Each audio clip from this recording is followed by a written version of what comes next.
I, like most people, spent a couple decades chasing better and better cameras, video cameras, and displays that got closer and closer to replicating reality. And yet now in the 2020s, when image sensors and OLED TVs are closer than ever to serving as a window to someone else's vision, many of us are going backwards, seeking out old, vintage digital cameras, CRT monitors, and even early tape and film mediums. What went wrong? Why do we want objectively worse tools? And how can you embrace this without a bunch of headache? I'll show you everything. If I'm being honest, I never really stopped using older tech for my creative ventures. I've covered my retro camcorders, like the one I'm shooting on now, and my growing CRT collection for years now, but I never really expected such a massive revival of interest in older digital cameras. We spent so long hating how much worse they were than the film and analog counterparts that came before them, and chasing the next best one that got us closer to true-to-life images. But as we look back on this older tech, it makes sense that, along with the usual cycle of old is new again, as older styles, fashion, and mediums get appreciated by newer generations, I think there's a lot to be said for countering the uniformity of it all with all the newer cameras and smartphones and whatever. Smartphones all use computational photography to make everything look flat, even, and perfect, even replacing moons in shots in some situations. The more everyone tries to achieve perfection, the less unique and more boring it all becomes. I like to use gear that's motivated by the content I'm shooting, so if I want something to be a memory or feel nostalgic, I'll shoot it on 8mm or mini DV. If I want something to be cinematic or have a lot of detail to show every little tiny thing clearly, I'll use my cinema camera. If I want style, I use vintage lenses. If I want autofocus and quick accuracy, I'll use my modern glass. The same continues to apply to other retro cameras. If you just want to take quick snapshots that preserve your memories in a fun, new way, taking cheap point-and-shoot digital cameras is a great way to do that, especially compared to lugging around a big, fancy professional camera. The whole process also just kind of slows you down and makes you be more intentional about what you're shooting, without getting in the way and interfering with that fact. You can still go around filming or shooting whatever you want, but you're not necessarily just flying off 200, quick shots of the same thing in the same lighting like you are on your phone, and finding the one that makes you look the best. That's not the point. Something about having a dedicated tool for a specific job provides you with the tactile response to doing the thing. It's one thing to just go around, snapping everything with your phone, just blindly, just taking pictures of everything as close as possible. The phone being something you probably hold more than anything else today. And it's an entire other thing to pull out a dedicated but still unobtrusive camera and choose to preserve that memory that way. Older photo and video mediums create a texture layer between the reality of the moment that you were actually in and reliving it. There's less pressure to look perfect, to get every detail right, to have yourself and your surroundings exposed with every possible granule of detail. Obscuring details lets your imagination, memory, and nostalgia work to fill in those gaps and the emotions that were behind them, or emotions that you think someone else felt behind someone else's clip. And all of that is probably healthier than a clinical reproduction of everything you've experienced, where you see every flaw and you don't have to do any recalling work to access those memories. For many of us, older video and photos resemble dreams in a way. The fuzzy details, what they focus on what you were interested in at the time, and nothing else really matters. Highlights of the experience rather than a play-by-play of every breath. I wanted to briefly highlight the cameras that I currently possess in that regard that I keep available for these kinds of things. I have a Canon PowerShot SX20HS or something that is a more modern one that actually takes really good photos that I will sometimes carry with me in lieu of like my Fuji or my big mirrorless cameras, just because it's so small. And the photos are actually really good. This doesn't really get to the nostalgia look yet. But then I have my first real digital camera. This is a Kodak digital camera. It's a point and shoot Z712S. It's an easy share. They used to have a lot of lines of that. The rubber grip has certainly degraded and gotten sticky. But otherwise, this was a great little digital camera with 12x optical zoom and 7 megapixels that got me into digital photography. Today, the photos don't entirely hold up if you're trying to do something super professional, but you could definitely snap some memories with this and be totally content. But again, we're still going back in time. This doesn't have quite the same kind of look in terms of the retro vintage look.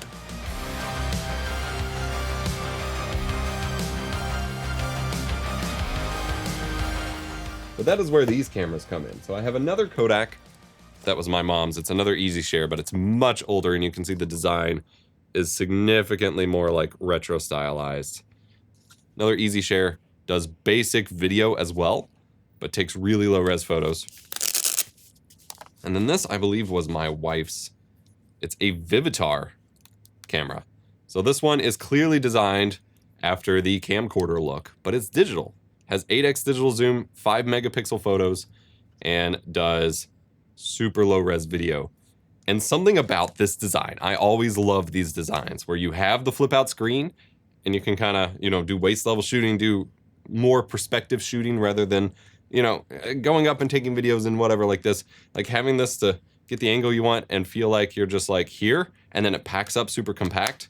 These kinds of designs really speak to me. So I love carrying something like this if I'm shooting videos or taking photos. And I love these older ones that do both because the quality of one is usually sacrificed over the other. So you really have to challenge yourself if you want pictures with a video camera or video with the picture camera, because the results get kind of funky. But going back, I have even older stuff like this. Like this is a Sony Mavica camera that takes photos to a floppy disk. It only takes like a few. Like I was playing with the different picture modes and I only got 4 photos on this before it said the disk was full. Because again, they're only like 3 megs. But again, it has that kind of camcorder design. It has a pretty big LCD on the back for the time. And since it is a floppy, you know, camera, it only takes photos. Pretty wild. It still uses the modern NPF battery system. It has to use a smaller one because it fits inside of it. But the same batteries I use on my camcorder here and for my lights today. It's pretty cool. But speaking of those batteries though, I have a small collection of VHS, 8mm, and DV camcorders that all record to their own tapes and things like that I love using to get the analog style like I'm doing now. They mostly shoot in 4:3, although some of them do shoot in 16:9. This camera right here is a 16:9 mode. I just don't use it, that being the widescreen aspect ratio. And I love collecting those since video is my medium of choice. I love collecting those and using them for that because that's the medium that I am most, you know, I do a lot. I do a lot of photography, but to me it's very different. Like most of my creative expression comes out in video because it's what I do day to day for work, whereas photography is more of a side thing. And I want a certain degree of control over my image that you don't get with the older cameras, but that's a whole different story. Of course, one of my favorite cameras to add to the mix is my Flip Ultra. This is a 480p digital camera. My parents bought this for me at one point in lieu of getting new tapes for my DV camcorder because it seemed cheaper just to get me a new camera that stored infinite videos digitally if I could copy them to the computer with a little USB stick. And it stores like 4 gigs or something on there. Again, it's 480p video. It has zoom, but it's all gonna be digital, so it looks like crap. This is super handy. I love carrying this around today because it's so small, convenient. I don't know if the batteries are gonna be charged. Yeah, it's not powered right now, but you just turn it on and you can click and start recording. And then all you do is plug it in and you can copy the videos off. And I can use this with my phone and iPad and other things to just get videos super quickly. I've also picked up a brand new in-box Flip Ultra HD just to take a look at the early HD era camcorders at some point. We'll take a look at that in a different video. And like, sure, obviously I have way too many of these. I like collecting things. I like experimenting with different looks. To me, the different older cameras are like lenses for your camera. Each one does something a little bit different, and I like having the different options and playing with the different options to get different looks depending on what I'm doing. But while I don't think anyone should hoard as many older cameras as I have, I did want to give some tips for finding some yourself. Because sure, you could sort of recreate these looks with the various phone apps, filters, and so on. But to me, those are a far cry from the real thing. They always look like interpretations of what matters from these older mediums and styles as told by someone who only had it described to them and was never used it firsthand. Degradation happens over time on analog mediums and due to real limitations of the hardware itself, especially with digital stuff, not by distorting already great looking imagery. Like running a good looking camera through a VHS filter is very different than the dynamic range and the sensor qualities of an older one. Though if you do want to get real close and you want to just keep applying stuff to your existing footage, I did build an amazing accurate VHS filter pack for DaVinci Resolve that I based on real damaged VHS tape captures. I've been capturing tapes for a very long time, and what I see in the plugins is never quite right. So to me, this is a lot better than the plugins. It's a lot more accurate. It's linked below. But how do you find a camera? Well, the places to search would be things like Facebook Marketplace. I get so much retro tech off there. It's not even funny. You sometimes got to keep poking people multiple times, asking if they'll ship and whatever. There's local thrift stores where I find lots of cool little goodies. I've gotten a lot of my extra, like, really old camcorders there, ones that I don't even record to tape that I need VTRs for. Mom and pop shops, things like that. Again, you want to try to be looking locally. So Craigslist and OfferUp, places where people aren't trying to scalp everything, because you do have things like eBay and sometimes Etsy. But the thing you run into is that everyone's trying to sell it as a piece of retro tech, knowing that people are, much more interested in it these days, and thus they're charging a lot more. And that kind of gets into what I wanted to talk about with regards to buying something kind of piecemeal versus getting a bundle, because if you find it in a thrift store or in a mom and pop shop or from someone on eBay or whatever that doesn't know that there's this big interest in these things anymore, there's a risk that it won't work even if they say it will. There's most likely you'll have to source your accessories separate. So we're talking things like the USB cables, the battery chargers, and whatever. You will have to hunt those down separately, which can be a pain, as I have discovered. But then there are people that will bundle all that together, and it's like, hey, here's this old camera with a tape and with a power supply and whatever. And sometimes that's just someone selling it off and you're good. But often they're by scalpers or people who, retro vintage camera for TikTok or whatever, that try to charge an arm and a leg for something that should not cost very much these days. The thing to search for is just old camera, old digital camera, old video camera, old camcorder, and then you can get into more niche things like floppy disk camera, DVD camera, 8mm camcorder, mini DV camcorder. Like, you can get into the tech specs of it, but if you start with the old camera starts, you're going to get a lot more people that aren't listing things that they know a whole lot about, which is good because you don't want to pay an arm and a leg. A lot of people are scalping. You don't want to support those people. I would recommend avoiding the cheapo kind of recreation old cameras, like the paper cam. There's been a whole bunch of them that have shown up, and I'll have a couple videos on them, but basically what they just do is take super cheap webcam sensors and a little piece of plastic glass for the lens, and are like, yay, it's the retro vintage look. And it's not. It's kind of there, but I think you're gonna be disappointed in the results from those more often than you're gonna be like, yeah, the nostalgia. Unless you truly have no attachment to the way these things looked before and had no experience with it, it's not gonna look the same. My big thing when you are buying cameras online, as soon as you get it, check the battery slot, see if they left batteries in. You might have a lot of corrosion, and you got to clean that up and clean it out as soon as you get it, because if it's bad enough and the camera's not going to work, you need to file a return with whoever sold it to you if that's possible, because you don't want to get screwed in that regard. When you're hunting, I would recommend trying to find example images or footage through just basic Google searches for the camera that you're looking at, or websites like DP Review, which do camera reviews, which go back a long time. Some of these older ones, you're going to have trouble finding anything, but you can try. And then searching YouTube, because someone may have made a video on it, someone may have posted sample footage, or there might be someone like LGR or myself who goes in and just kind of covers these older cameras as they pick them up. And so you might be able to find samples there, because if you're trying to pick out the different looks or vibes or whatever, you're not going to have any clue what anything looks like. Everything looks different in these older cameras, and you can't really figure out what kind of look it would have without samples. And some of them will just end up looking like bad attempts at making a good camera. And those are the ones you kind of want to avoid, because it creates that uncanny valley where it's like trying to be a super clear HD camera, but doesn't do a great job of it, versus just kind of having native distortion and bad looks or whatever. When you see it, you'll know. It's kind of hard to talk about, but it's one of those, it depends on the era where you get things. Like the era where things were new and early, those look the best in terms of these older vintage looks, because that's all that was available. Whereas there's a transition period as we started approaching HD and much clearer stuff, where things kept trying and trying and trying to get the most realistic look, and it didn't always look great. Then, of course, you'll need accessories like batteries, a battery charger. This is a really good time for these. There's so many cheap Amazon sellers and eBay sellers, AliExpress sellers that are recreating these old batteries and chargers. I don't know how long it will last, but I've been really surprised at how many niche and older batteries and things like that I can just get knockoff versions of and a dual charger for, and be able to support these older cameras, which was not the case like 10 years ago. And I don't know if it'll be the case in 10 more years. So I definitely stock up on them.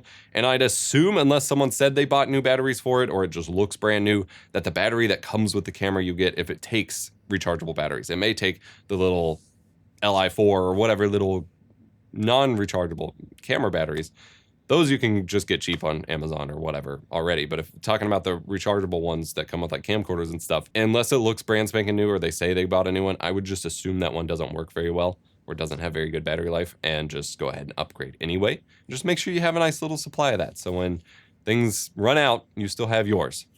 Then, of course, you'll need USB cables if your camera supports that. A lot of these older cameras had weird old proprietary USB ends, so you may have to look up the type of end that you need for that cable or for that camera, which can be a pain. Obviously, the more cameras you go with that support memory cards or whatever, the easier time you'll have. With older camcorders, you got to start looking into FireWire, which is a whole deal. And of course, you'll need SD cards. Often these older cameras will need smaller memory cards in order to format and work properly on these older devices. So you might have to buy some cheap older SD cards, which is great. They kind of work until they stop working, which is great. And then some cameras may use some obscure formats like Memory Stick Duo or floppies like I showed. So you have to look into getting those and then getting the adapters to connect to those. And that breaks into the getting file section. If you're using a camera that either stores directly like the Flip or has an SD card, you're gonna have a pretty good time. You can get SD to Lightning or USB adapters cheap enough, and they'll mostly just work fine with your phones or your iPads or your tablets or whatever. You just plug them in, use the Files app to copy it to your phone, or just directly share to social media from the device, which is great. Again, the Flip uses USB-A, so I just have like a Lightning to USB adapter, and I'm able to access the files on here, even on iOS, which is pretty cool. And of course, computers work similarly. You're gonna have a much better time working with computers in regards to older formatting that may not work on certain platforms, or just dealing with these older storage mediums. A computer is going to be the best time, but I'll have accessories linked below that you can use to connect it to your phones and stuff. Just make sure you back these photos up. You can't, or videos up. You can't leave them on the original cameras, both because they only have so much space, but also because the older stuff is, the more likely you are to lose something. Now, some of these different cameras will have modes to try out things like widescreen and whatever, but you want to choose what fits your mood or idea for what you're shooting. You don't want to just try to make it as modern as possible, because that kind of defeats the point a little bit. Remember that you're capturing what matters to you, so think about how you want to remember it. Now, it's worth keeping in mind, 4x3 is not square, it is not 1x1, so it doesn't necessarily work great with TikTok or Reels or whatever, but you can probably crop it or scale it without issue within the apps. You could also just add a frame to fill in the back black bars with letterboxing with like white or black or something. And you could also make some basic color or contrast tweaks in the app when you're uploading your photos or videos, but I would not recommend slapping in the typical filters, the vintage filters or whatever on top of these, because the footage or the images you get off these older cameras will not have a lot of room to work with regards to pushing color or exposure or anything. So you're gonna end up looking a lot worse in a bad way very quickly. And it kind of defeats the point if you're still faking it after you've already gone through the effort to get the thing to do it real. It seems like it would defeat the point. But most importantly, just experiment and have fun. Like just explore doing cool stuff with these, taking them on trips. A lot of people will find that if they want to vlog or make videos, they're a lot more comfortable talking to these older cameras than they are, modern stuff or webcams or their phone. Like there's a lot of feeling and pressure with your phone being this always online device that you are constantly connected to, that the entire world can see you through. You may not be overtly thinking about that, but that is a lot of pressure when you hold up your phone and start filming yourself on it. And that's not really the case on these older, single purpose devices.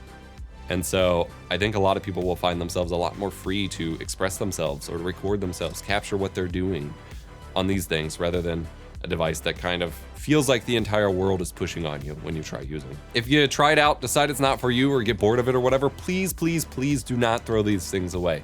Sell it again or donate it back to thrift stores. Just remove any non-rechargeable batteries from them first, and keep things in the system. Allow other people to experience this and get their hands on it, because there's only going to be a limited supply of these things, and certain weird ones are going to be harder and harder to get over time.